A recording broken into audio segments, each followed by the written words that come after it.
Do you know what is significantly less nerve-wracking than being up here on this stage?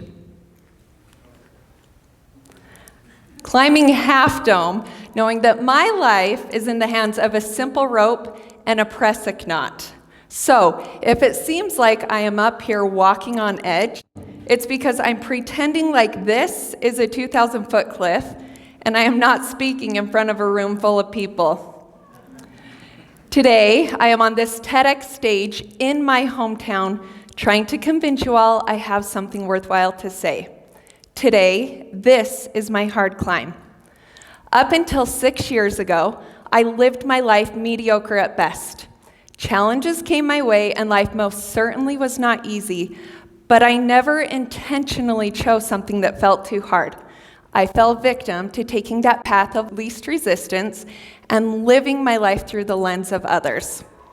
I was waiting for life to happen for me. I was waiting to progress in my career. I was waiting to become a faster runner. I was waiting to feel peace. Waiting. Until one day, while reading none other than a Dr. Seuss book with my 2 young daughters, I had an epiphany. It was as if the words from "Oh, the places you'll go" jumped right off the page that day, and I realized I was living in the waiting place. It was in that moment of realization that I could clearly see where I was, and I knew I wanted out. I was tired of waiting, and I was tired to reacting to decisions that others made for me or in spite of me. I wanted to create a life. I wanted to be a doer, a decider, a maker, an achiever. I knew I had more in me. It was in that moment that I decided to choose the harder, steeper, challenging climb. Let me explain. If you have known me for even just 1 minute, you will know that my love for hiking runs deep. Any story worth telling is usually learned on the trail. So, by the end of this, my hope is not only will you all go out and literally climb a mountain, but that you will feel more alive, and when given the opportunity, you will choose the harder, steeper, more challenging climb. I frequently have the opportunity to take groups of women out on hikes. Not your typical hike, a challenging hike, a hard climb. One that requires preparation and a plan of action, but one that guarantees growth and earned views that very few get to experience. Literal mountains and metaphorical mountains, they both require preparation, planning, and execution. After sitting in this place of complacency for most of my life, I decided in November 2016 to take that first step onto what felt like was my own personal Mount Everest.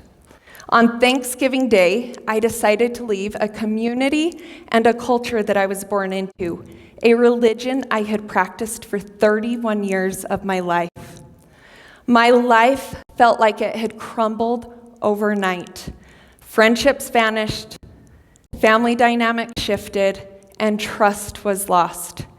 Not only had I thrust myself onto this unfamiliar trail, but I had a little family that counted on me to guide and direct them in their everyday lives, and they felt completely misguided.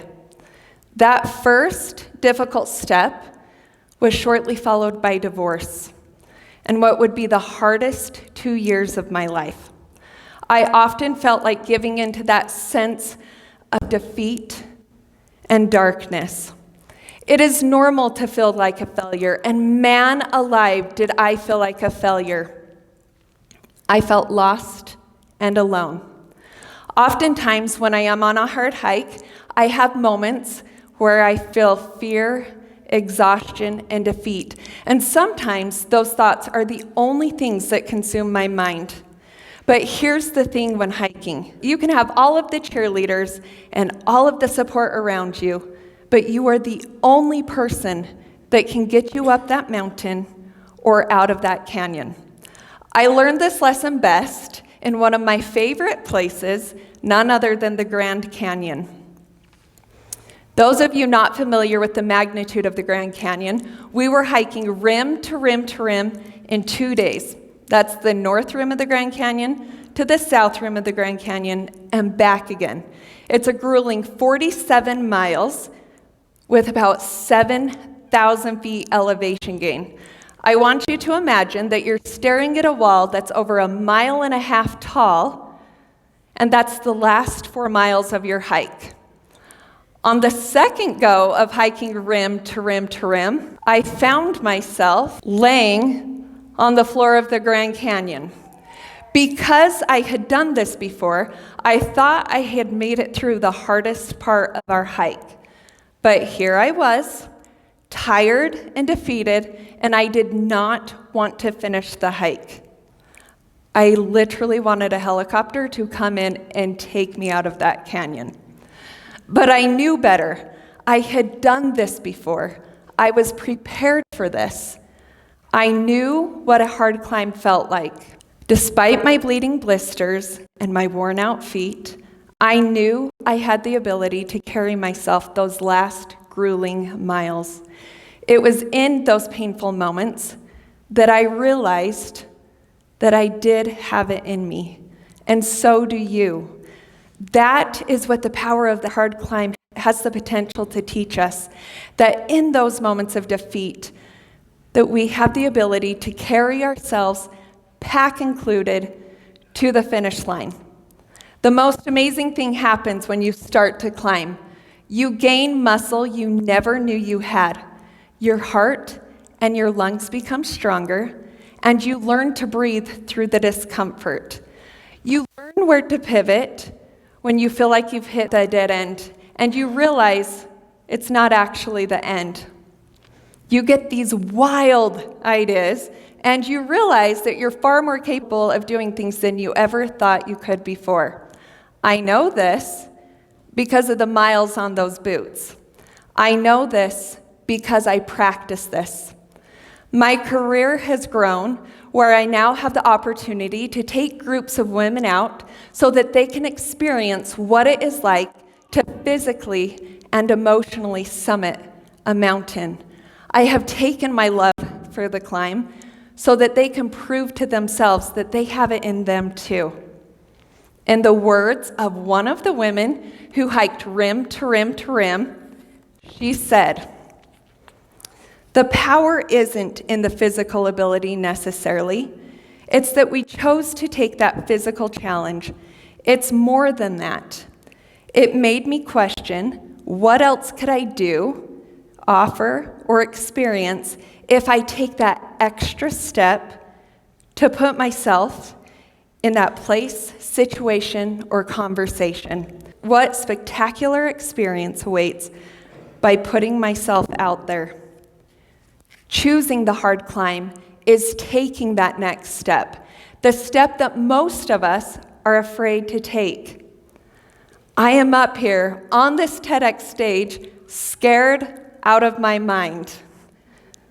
But by taking that hard climb, I have been better prepared for those unexpected summits that come my way. I am training for races I never thought I could run before. But perhaps, most importantly, it has completely transformed me as a businesswoman, a mother, and a wife. I left my life as I knew it years ago. It was an intentional choice made by me. I wanted to create a life.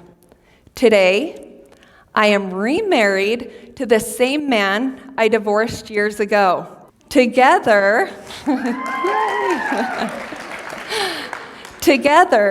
we chose the hard climb to rebuild our marriage and bring our family back together.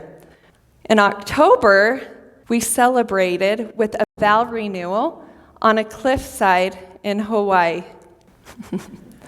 Communities have rallied, friendships have healed, and life is just a little bit sweeter. Together, we cheer our children on as we show them how to choose the harder, steeper, more challenging climb. In 2016, that climb felt like it ruined everything for me. In 2022, that climb was everything for me. Today, maybe, I am choosing the hard climb. Will you?